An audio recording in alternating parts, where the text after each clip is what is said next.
Today we're exploring something darker but undeniably fascinating. We're diving into the strange and bizarre ends of 10 famous writers, people whose lives could have been plots straight from their own novels. These brilliant storytellers gave us incredible works of literature, but their own endings? Well, let's just say truth is sometimes much stranger than fiction. From ancient playwrights to modern literary icons, these authors didn't just leave behind stories, they left behind mysteries, oddities, and in some cases, humor. So settle in as we unravel the eerie and, at times, unbelievable fates of these literary figures. Let's begin with number 10. Number 10, Escalus.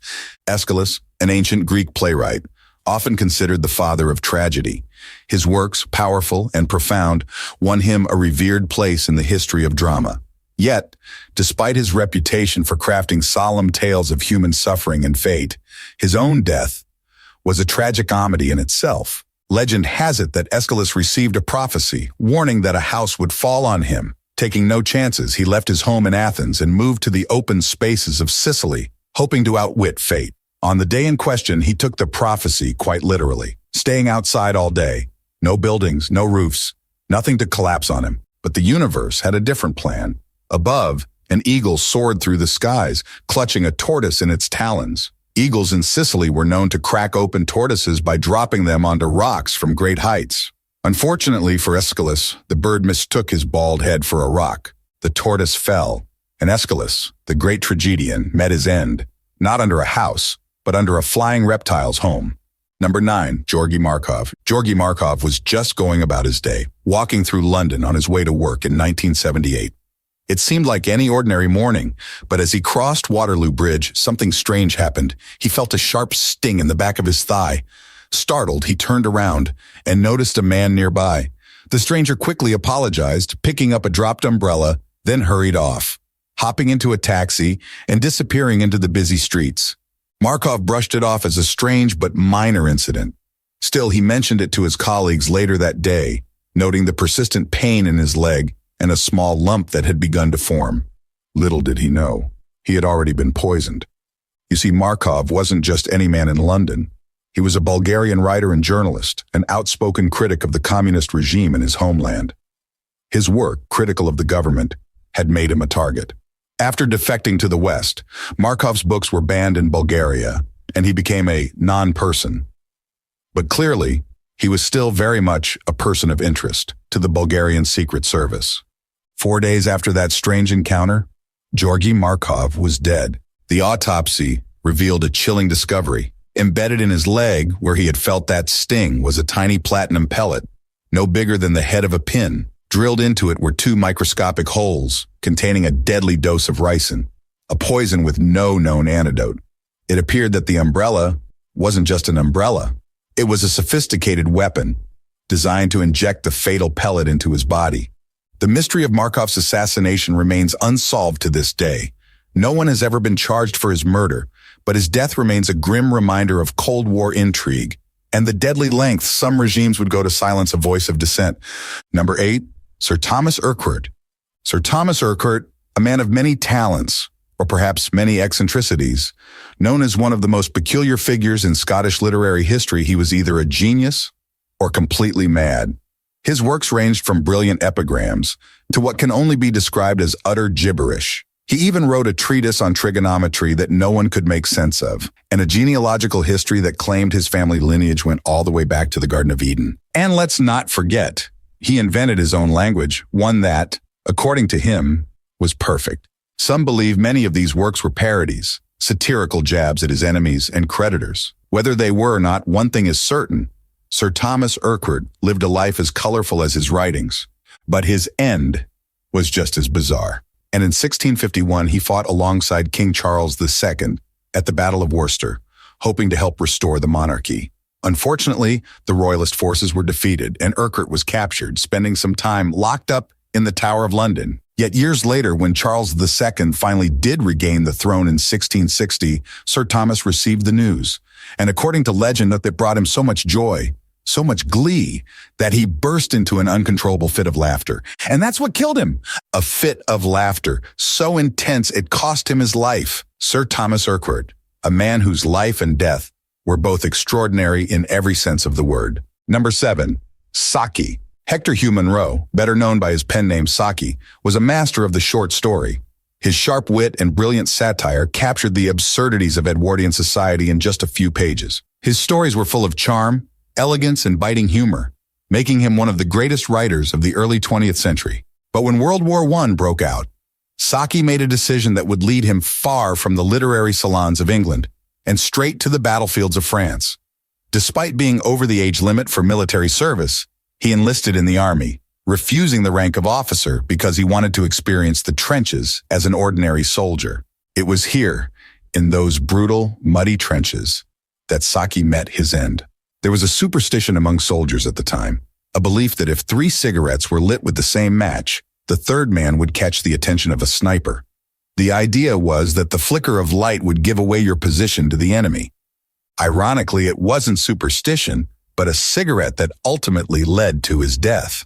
One night, while on duty, Saki spotted a soldier smoking in the open. With his sharp tongue, he shouted, "Put that bloody cigarette out!"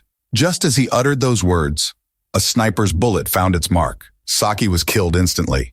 For a man known for his clever commentary on human folly, it seems tragically fitting that something as simple as a cigarette sealed his fate. Saki's wit lives on through his stories, but his untimely death serves as a haunting reminder of the dangers faced by those who served on the front lines. Number 6, Molière. So influential was the 17th century French playwright Molière that some have called the French language Molière's language. His comedies, rich with sharp wit and keen observations, are still performed on stages around the world today. Through his works, he not only satirized the society around him, but also exposed the flaws of human nature itself. Yet not everyone appreciated his humor. The Catholic Church sought to ban his play Tartuffe, which boldly critiqued false piety and hypocrisy. Fortunately for Molière, the royal family were fans of his work, ensuring that he returned to the stage despite the opposition. In his final years, Molière's health began to decline. He was suffering from tuberculosis. Yet despite his condition, he decided to perform in his latest work, titled The Imaginary Invalid. This play was a humorous take on a hypochondriac who believes he is constantly ill. In a remarkable twist of fate, Molière himself embodied the irony of his character. He wrote lines where the character says, "Your Molière's an impertinent fellow. If I were a doctor, I'd have my revenge. When he fell ill, I'd let him die without helping him. I'd say, go on, drop dead." On the 4th night of the performance, the irony turned tragic. Molière coughed up blood and collapsed on stage, yet he insisted on finishing the show. The audience, unaware of the gravity of the situation, applauded, believing it was all part of the performance. But it was too much for him. Just a few hours later, Molière died, leaving behind a legacy that would endure for centuries. His illness, it turned out, was anything but imaginary. The great playwright's life concluded with a poignant reminder of the thin line between art and reality. Number 5, Boethius the Nicias Manlius. Severinus Boethius, more commonly known simply as Boethius, was a prominent writer, philosopher, and politician in early 6th century Rome, just after the fall of the Western Roman Empire. He served under the Ostrogothic kings who had taken control of Italy, rising to great heights in power and influence. But in the treacherous world of politics, reaching the top often meant risking a catastrophic fall. Boethius found himself accused of treason, specifically of having a conspiratorial relationship with the emperor of the Eastern Roman Empire in Constantinople. The consequences were swift and severe. He was arrested and thrown into prison. But rather than succumbing to despair, Boethius used his time in confinement to continue his work. In his cell, he penned The Consolation of Philosophy, a profound exploration of how philosophers should confront misfortune. Ironically, he was about to face the very trials he wrote about. While it is clear that Boethius was executed, the details of his death are shrouded in uncertainty and vary among sources. Some accounts state that he was beheaded, others claim he was hanged. One particularly grisly narrative suggests that a rope was tied around his skull, twisted tighter and tighter, forcing his eyes from their sockets. In some versions, after enduring this horrific torment, Boethius was mercifully beaten to death with clubs. His death was as tragic as it was dramatic, leaving behind a legacy of philosophical thought that continues to resonate through the ages. Boethius, a man who sought to understand and articulate the human condition, faced an end as dark and complex as the times he lived in. Number 4. Nikolai Gogol. Nikolai Gogol was a playwright, novelist, and master of the short story, renowned for his vivid portrayals of 19th century Russian society. His tales like The Nose, Diary of a Madman, and The Overcoat are not just literary gems.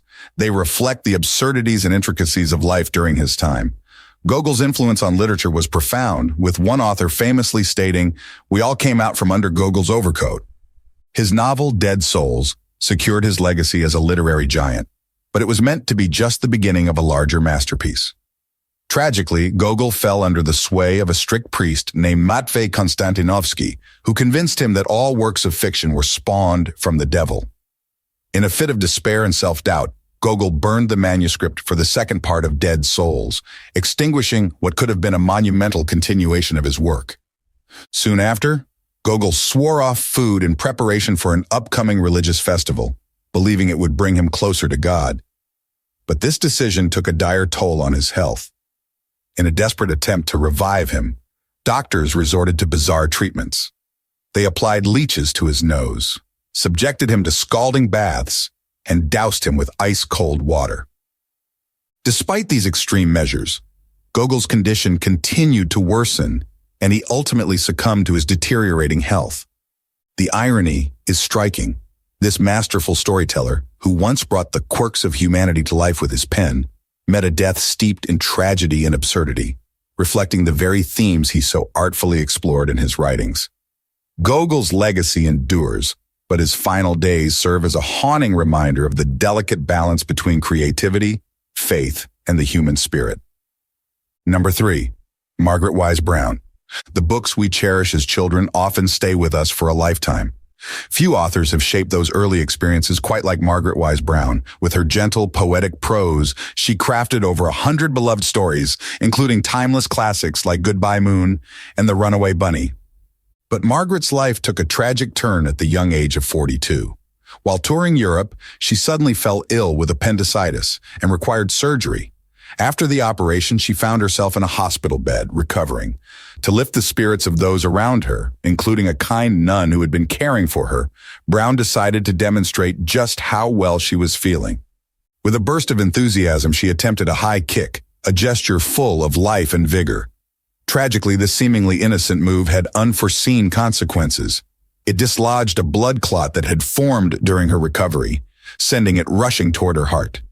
In an instant, Margaret Wise Brown's vibrant life was cut short, leaving behind a legacy of stories that continue to delight and inspire children and adults around the world.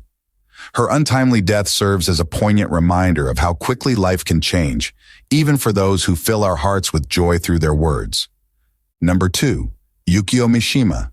Yukio Mishima was a man of many talents, a novelist, playwright, poet, actor, model, and even the founder of a militia called the Shield Society. He was nominated for the Nobel Prize for his literary works, yet it was his final role as a nationalist that ultimately led to his dramatic and tragic death. The Shield Society was established in 1968, a response to the rise of left-wing politics in Japan that deeply troubled Mishima. He gathered a group of like-minded nationalists and anti-communists, leading them through rigorous training exercises to enhance their physical strength. Interestingly, these members often trained alongside soldiers from the Japanese Self-Defense Force. In 1970, Mishima and 4 of his followers took over the headquarters of a military base, tying up the commander to make their bold statement. Mishima then stepped onto a balcony, ready to deliver a passionate speech aimed at rallying the soldiers to stage a coup that would restore power to the emperor. However, instead of support, he was met with jeers and laughter from the very soldiers he sought to inspire. Afterward, he returned to his compatriots and lamented, "I don't think they heard me." In a final act of defiance and honor, Mishima committed suicide through seppuku, ritual disembowelment. Traditionally, this act would involve a second, someone trusted to behead him after his own fatal strike.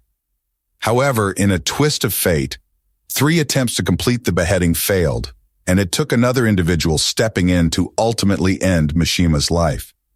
His dramatic demise was as complex as his life, marking the end of a literary giant who sought to merge the spirit of traditional Japan with the tumultuous realities of his time. Mishima's legacy endures, forever intertwined with the tragedy of his final moments. Number 1. Francis Bacon. Francis Bacon served as Lord High Chancellor under King James III in the 17th century, but he's perhaps best remembered for his groundbreaking philosophical works that laid the foundation for the scientific revolution. He championed the idea that theories should be tested through experimentation. Ironically, it was one such experiment that would lead to his untimely demise. On a snowy day, Bacon and a friend engaged in a lively discussion about the preservation of food. Convinced that cold could be the key, Bacon rushed out to buy a chicken, which he then stuffed with snow, convinced that he was on the verge of a remarkable discovery. He later dictated a letter from his deathbed, proudly declaring that his experiment had worked marvelously well. However, this seemingly harmless endeavor had dire consequences. Bacon caught a chill from his exertions, and his earliest biographers suggest that this was directly linked to his subsequent death from pneumonia. Being placed in a cold, damp bed to recover certainly didn't help matters. Legend even has it that the ghost of a chicken haunts the site of this ill-fated experiment in frozen food. And that concludes our list of 10 writers who met strange and unusual deaths. From ancient Greece to modern Japan, these authors may have passed on, but their works, and the bizarre tales of their deaths, continue to resonate through time. If you found today's episode as fascinating as we did, make sure to subscribe and hit the bell for more strange and captivating stories from the literary world. Thank you for tuning in to Next Chapter Audio, where we uncover the untold stories behind the stories. Until next time, stay curious.